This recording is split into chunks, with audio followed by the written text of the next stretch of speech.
Binuntutan ng China Coast Guard vessel ang barko ng civilian mission na pupunta o papunta na ngayon sa Pag-asa Island. Hindi rin makapagpalipad ng drone kahit na nasa loob pa ng Exclusive Economic Zone ng Pilipinas. Live mula sa West Philippine Sea, nasa frontline ng balita yan si Mobile Journal Arles de los Santos. Arles, nasaan na ang civilian mission?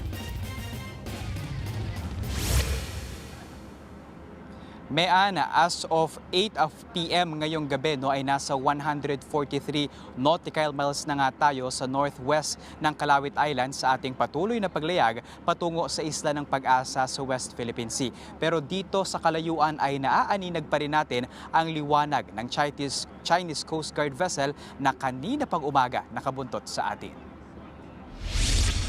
Hindi makalipad ang dalawang drone ng Ateneo Coalition sa dagat na papuntang Pag-asa Island kaninang tanghali. Ayon sa videographer na kasama namin sa paglalayag, paulit-ulit na lumabas ang warnings at errors sa mga drone sa loob ng 40 minuto. Gayon din ang requirement na dapat umanong i-register ang mga ito sa Civil Aviation Administration of China o CAAC.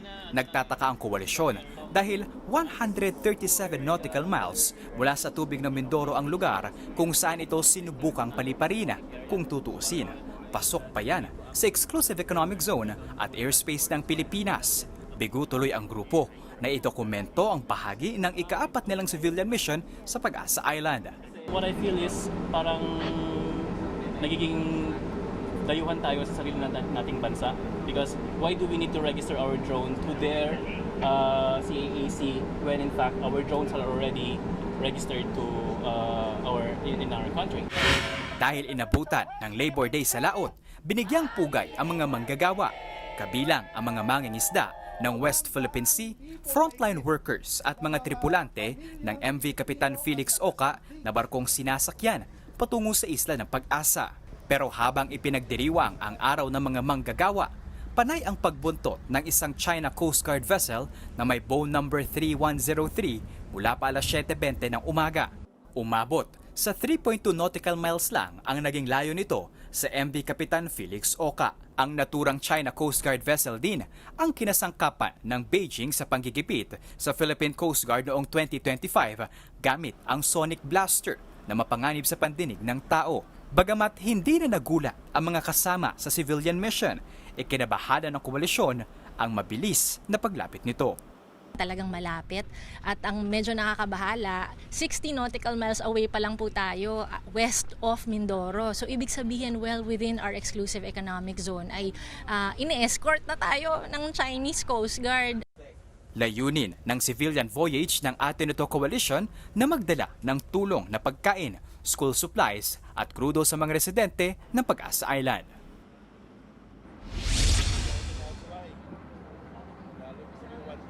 Buked at Mean, sinubukan din natin makuha yung panig ng China Embassy sa Maynila at sinabi nga nito na makailang ulit na nga raw na naglayag itong Ateneo Coalition at tila provocative nga raw yung mga naging aksyon nito, pero pinoprotektahan lamang daw ng China yung kanilang posisyon dito sa bahaging ito na kiniklaim nga nila na bahagi pa rin ng kanilang soberanya.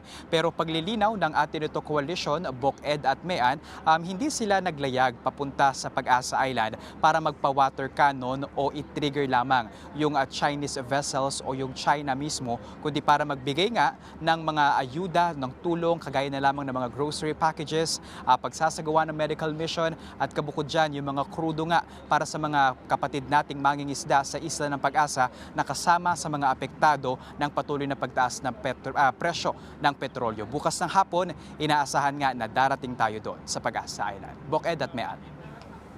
Arles, wala namang sign so far of any aggressive maneuvering on the part of the China Coast Guard against the convoy, ganun ba? Kasi the last time we were there, bumuelta yung MV Kapitan Felix Oca dahil nga sa aggressive actions ng China Coast Guard.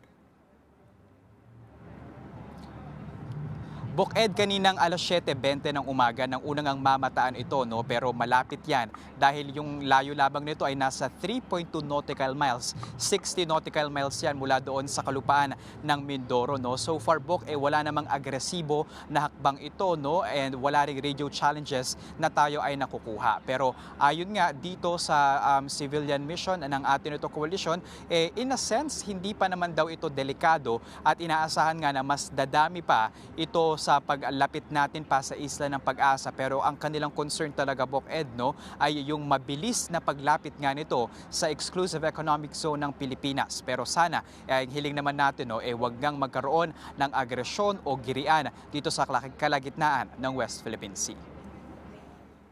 Alright, maraming salamat sa iyo, Arles de los Santos, live mula sa West Philippine Sea. Mga kapatid, Ed Lingaw po, maging maalam at may pakialam sa mga napapanahong balita sa ating bansa.